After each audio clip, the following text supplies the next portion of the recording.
ನಾಯಕರು, ಕರ್ನಾಟಕ ರಾಜ್ಯದ ಬಡವರ ಬಂಧು ಆಗಿರ್ತಕ್ಕಂಥ ಸಿದ್ದರಾಮಯ್ಯ ಸಾಹೇಬ್ರೆ, ವೇದಿಕೆ ಮೇಲೆ ಆಸೀನರಾಗಿರ್ತಕ್ಕಂಥ ಅಖಿಲ ಭಾರತ ಯುವ ಕಾಂಗ್ರೆಸ್ಸಿನ ಅಧ್ಯಕ್ಷರಾಗಿರ್ತಕ್ಕಂಥ ಉದಯ್ ಭಾನು ಅವರೇ, ರಾಜ್ಯದ ಅಧ್ಯಕ್ಷರಾಗಿರ್ತಕ್ಕಂಥ ಮಂಜುನಾಥ್ ಅವರೇ, ವೇದಿಕೆ ಮೇಲೆ ಆಸೀನರಾಗಿರ್ತಕ್ಕಂಥ ಸಚಿವ ಮಿತ್ರರಾಗಿರ್ತಕ್ಕಂಥ ಸುಧಾಕರ್ ಅವರೇ, ಈಶ್ವರ್ ಖಂಡ್ರೇಜಿ ಅವರೇ, ಸುರೇಶ್ ಅವರೇ, ರಮನಾಥ್ ರೈ ಅವರೇ, ಪೊನ್ನಣ್ಣ ಅವರೇ, ಉಗ್ರಪ್ಪನವರೇ ಮತ್ತು ವೇದಿಕೆ ಮೇಲೆ ಆಸೀನರಾಗಿರ್ತಕ್ಕಂಥ ಎಲ್ಲ ಗಣ್ಯರೇ, ಇವತ್ತು ಬಹಳ ಇಡೀ ದೇಶದಲ್ಲಿ ಯುವಕರ ಭವಿಷ್ಯದ ಜೊತೆ ಚೆಲ್ಲಾಟ ಆಡ್ತಾ ಇರ್ತಕ್ಕಂಥ ಕೇಂದ್ರ ಸರ್ಕಾರ ಸತತವಾಗಿ ಕಳೆದ 6 ವರ್ಷದಿಂದ ನೀಟಿನಲ್ಲಿ ಗೊಂದಲ ಆಗ್ತಾ ಇದೆ. ನಾವು ಬಹಳ ಸ್ಪಷ್ಟವಾಗಿ ಕರ್ನಾಟಕ ವಿಧಾನಸಭೆ ವಿಧಾನ ಪರಿಷತ್ನಲ್ಲಿ ನಾವು ಒಂದು ರೆಸಲ್ಯೂಷನ್ ಅನ್ನು ಮಾಡಿದ್ವಿ. ಏನಂದ್ರೆ ಕೇಂದ್ರ ಸರ್ಕಾರ ಈ ನೀಟ್ ಎಕ್ಸಾಮ್ ಅನ್ನ ಸರಿಯಾಗಿ ಕಂಡಕ್ಟ್ ಮಾಡಕ್ ಆಗ್ತಾ ಇಲ್ಲ. ಕಳೆದ ವರ್ಷನೇ ಮಾಡಿದ್ವಿ ನೀವು ಸರಿಯಾಗಿ ಮಾಡಕ್ ಆಗ್ತಾ ಇಲ್ಲ, ಅದಕ್ಕೆ ರಾಜ್ಯ ಸರ್ಕಾರಕ್ಕೆ ನೀವು ಈ ಎಕ್ಸಾಮ್ ಅನ್ನ ಕಂಡಕ್ಟ್ ಮಾಡೋದಕ್ಕೆ ಅಧಿಕಾರ ಕೊಡಬೇಕು ಅಂತ ನಾವು ತಮಿಳುನಾಡು, ಕೇರಳ, ಆಂಧ್ರ ಪ್ರದೇಶ ಅವರೆಲ್ಲರೂ ಕೂಡ ನಾವು ಪತ್ರ ಬರೆದಿದ್ವಿ ಕೇಂದ್ರ ಸರ್ಕಾರಕ್ಕೆ. ಯಾಕಂದ್ರೆ ಕೇಂದ್ರ ಸರ್ಕಾರ ಪ್ರತಿ ವರ್ಷ ಈ ನೀಟ್ ಎಕ್ಸಾಮ್ ನಲ್ಲಿ ಒಂದಿಲ್ಲ ಒಂದು ಗೊಂದಲ, ಒಂದ್ಸರಿ ಗ್ರೇಸ್ ಮಾರ್ಕಿನ ಒಂದು ತೊಂದರೆ ಆದ್ರೆ ಇನ್ನೊಂದ್ಸರಿ ಬಹಳ ದೊಡ್ಡ ಅಕ್ರಮ ಆಗಿದೆ ಅಂತಕ್ಕಂಥದ್ದು ಗುಮಾನಿ, ನಮ್ಮ ರಿಸಲ್ಟ್ಸ್ ಬಹಳ ವಿಳಂಬವಾಗಿ ಬಿಡ್ತಕ್ಕಂಥದ್ದು, ಅಂದ್ರೆ ಅನುಮಾನಾಸ್ಪದವಾಗಿರ್ತಕ್ಕಂಥ ಸನ್ನಿವೇಶಗಳು ಪ್ರತಿ ವರ್ಷ ನೀಟಿನ ಒಂದು ಎಕ್ಸಾಮ್ ನಲ್ಲಿ ಬರ್ತಾ ಇರೋದ್ರಿಂದ ಇದನ್ನ ನಮಗೆ ಕಂಡಕ್ಟ್ ಮಾಡಕ್ ಬಿಡಿ ಅಂತ ನಾವು ಹೇಳಿದ್ವಿ. ನಾವು ಯಾಕೆ ಹೇಳಿದ್ವಿ ಅಂತಂದ್ರೆ, ಕರ್ನಾಟಕ ರಾಜ್ಯ ಇಡೀ ದೇಶದಲ್ಲಿ ಸಿಇಟಿ ಎಕ್ಸಾಮ್ ಮುಖಾಂತರ ಪಾರದರ್ಶಕತೆ ಇಡೀ ದೇಶದಲ್ಲಿ ಹೆಸರಾಗಿರ್ತಕ್ಕಂಥ ರಾಜ್ಯ. ಸಿಇಟಿ ಎಂದೂ ಕೂಡ ಗೊಂದಲಕ್ಕೆ ಒಳಗಾಗಿರ್ಲಿಲ್ಲ. ಬಹಳ ಪಾರದರ್ಶಕವಾಗಿ ಮತ್ತು ಎಲ್ಲರ ಜನಸ್ನೇಹಿ ಆಗಿರ್ತಕ್ಕಂಥ ಎಕ್ಸಾಮ್ ಅನ್ನ ನಡೆಸಿ ಇವತ್ತು ನಮ್ಮ ರಾಜ್ಯಕ್ಕೆ ಒಂದು ಹೆಗ್ಗಳಿಕೆ ಇತ್ತು.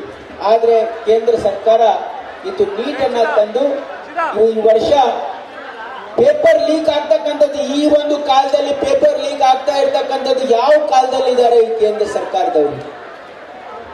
22 ಲಕ್ಷಕ್ಕಿಂತ ಜಾಸ್ತಿ ಮಕ್ಕಳು ಈ ದೇಶದಲ್ಲಿ ಎಕ್ಸಾಮ್ ಬರೀತಾ ಇದ್ದಾರೆ ಪ್ರತಿ ವರ್ಷ. ಸೀಟ್ ಇರೋದು ಕೇವಲ 1,29,000, ಆದ್ರೆ 22 ಲಕ್ಷಕ್ಕಿಂತ ಜಾಸ್ತಿ ಮಕ್ಕಳು ಎಕ್ಸಾಮ್ ಬರೀತಾ ಇದ್ದಾರೆ.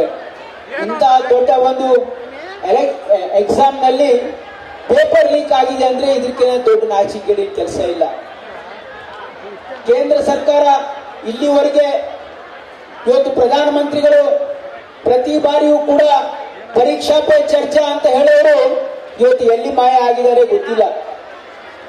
ಪರೀಕ್ಷಾ ಪೇ ಚರ್ಚಾ ಈಗ ಮಾಡಕ್ ಬರಬೇಕಾಗಿತ್ತು, ಈ ದೇಶದ ಜನರ ಎದುರುಗಡೆ ನಮ್ಮ ಮಕ್ಕಳಿಗೆ ಹೇಳಬೇಕಾಗಿತ್ತು ಯಾಕೆ ಪೇಪರ್ ಲೀಕ್ ಆಯ್ತು, ಯಾರ ಮೇಲೆ ಆಕ್ಷನ್ ತಗೊಂಡಿದ್ದಾರೆ ಇವರು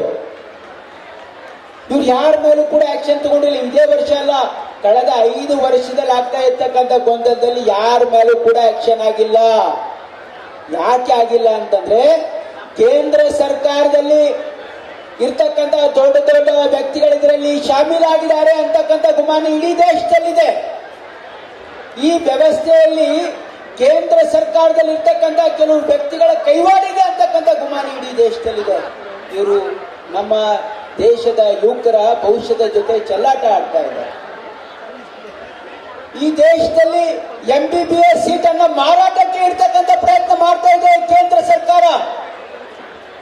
ದಿನವಿಡೀ ನೋಡಿದ್ರೆ ನರೇಂದ್ರ ಮೋದಿ ಅವರು ದೊಡ್ಡ ಮಾತಾಡ್ತಾರೆ, ಆದ್ರೆ ಇಲ್ಲಿ ಇಡೀ ದೇಶದಲ್ಲಿ MBBS ಸೀಟ್ ಅನ್ನ ಮಾರಾಟಕ್ಕೆ ಇಟ್ಟಿದೆ ಬಿಜೆಪಿ ಸರ್ಕಾರ ಅಂತ ಹೇಳ್ಬೇಕಾಗ್ತದೆ. ನಾವು ಒಬ್ಬರ ಮೇಲೂ ಕೂಡ ಆಕ್ಷನ್ ಆಗಿಲ್ಲ.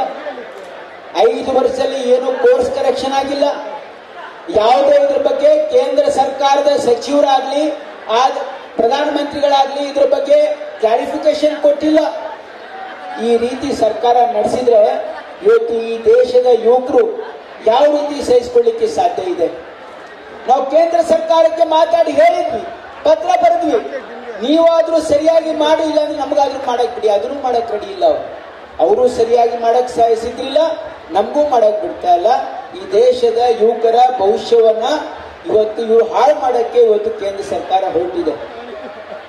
ಅದಕ್ಕಾಗಿ ಇವತ್ತು ದಕ್ಷಿಣ ಭಾರತದ ಎಲ್ಲಾ ರಾಜ್ಯಗಳು, ನಾವಾಗ್ಲಿ ತಮಿಳುನಾಡು, ತೆಲಂಗಾಣ, ಕೇರಳ, ಆಂಧ್ರ ಪ್ರದೇಶ ಎಲ್ಲಾ ಸಚಿವರು ಕೂಡ ನಾವು ಮನವಿ ಮಾಡಿದ್ವಿ.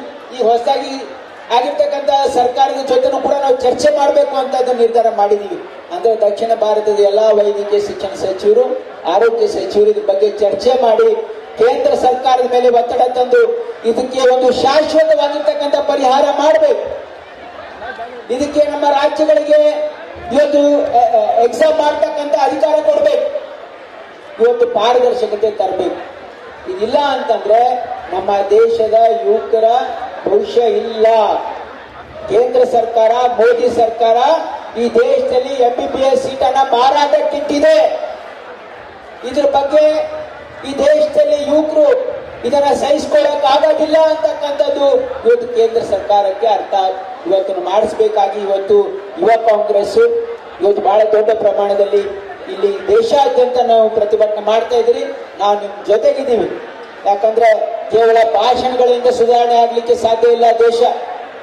ಇಂತಹ ಸಂದರ್ಭಗಳಲ್ಲಿ ಇವತ್ತು ಕೇಂದ್ರ ಸರ್ಕಾರ ಜವಾಬ್ದಾರಿ ಸ್ಥಾನದಲ್ಲಿರ್ತಕ್ಕಂಥವ್ರು ಇವತ್ತು ಜವಾಬ್ದಾರಿನ ತೆಗೆದುಕೊಳ್ಬೇಕು. ಯಾರಿದ್ರು ಹಿಂದೆ ಇದ್ದಾರೆ ಅವ್ರ ಮೇಲೆ ಆಕ್ಷನ್ ಆಗ್ಬೇಕು. ಆಮೇಲೆ ಇವತ್ತು ದೇಶದ ಜನತೆಗೆ ಇವತ್ತು ನರೇಂದ್ರ ಮೋದಿ ಅವರು ಕ್ಷಮೆ ಕೇಳಬೇಕು. ಈ ದೇಶದ ಯುವಕರಿಗೆ ಈ ರೀತಿ ಆಗಿದ್ದಕ್ಕೆ ಬಂದವರು ಕ್ಷಮೆ ಕೇಳಬೇಕು. ಯಾರು ಇದ್ರ ಹಿಂದೆ ಇದ್ದಾರೆ, ಯಾರು ಸಂಬಂಧಪಟ್ಟ ಮಂತ್ರಿಗಳ ಮೇಲೆ ಆಕ್ಷನ್ ಆಗ್ಬೇಕು. ಆದ್ರೆ ಯಾವುದನ್ನು ಮಾಡದೇನೆ ಇವತ್ತು ನಮ್ಮ ದೇಶದ ಯುವಕರ ಒಂದು ಅಪಮಾನ ಮಾಡತಕ್ಕಂಥ ಕೆಲಸ ಇವತ್ತು ನರೇಂದ್ರ ಮೋದಿ ಅವರು ಕೇಂದ್ರ ಸರ್ಕಾರ ಮಾಡ್ತಾ ಇದೆ. ಇದನ್ನ ನಾವು ಧಿಕ್ಕರಿಸ್ತೀವಿ. ಇದನ್ನ ನಾವು ಒಪ್ಕೊಳ್ಳಕ್ ಸಾಧ್ಯ ಇಲ್ಲ. ಇವತ್ತು ನಾವೆಲ್ಲ ನಮ್ಮ ದಕ್ಷಿಣ ಭಾರತದ ಎಲ್ಲ ಇವತ್ತು ಆರೋಗ್ಯ ಸಚಿವರು ಮತ್ತು ವೈದ್ಯಕೀಯ ಶಿಕ್ಷಣ ಸಚಿವರು ಸೇರಿ ಇದಕ್ಕೆ ಒಂದು ನಿರ್ಧಾರ ಮಾಡಬೇಕು ಅಂತಕ್ಕಂಥದ್ದು ನಾವು ಈಗಾಗಲೇ ಸಂಕಲ್ಪ ಮಾಡಿದ್ದೀವಿ. ನಾವು ನಿಮ್ಮ ಜೊತೆಗಿದ್ದೀವಿ ಅಂತಕ್ಕಂಥ ಮಾತನ್ನು ಹೇಳಿ ತಮ್ಮೆಲ್ಲರಿಗೂ ವಂದಿಸಿ ಮಾತನ್ನು ಮುಗಿಸ್ತೀನಿ. ಜೈ ಹಿಂದ್, ಜೈ ಕರ್ನಾಟಕ, ಜೈ ಯೂತ್ ಕಾಂಗ್ರೆಸ್. ಗ್ಯಾರಂಟಿ ನ್ಯೂಸ್, ಸುದ್ದಿ ಖಚಿತ, ನ್ಯಾಯ ನಿಶ್ಚಿತ.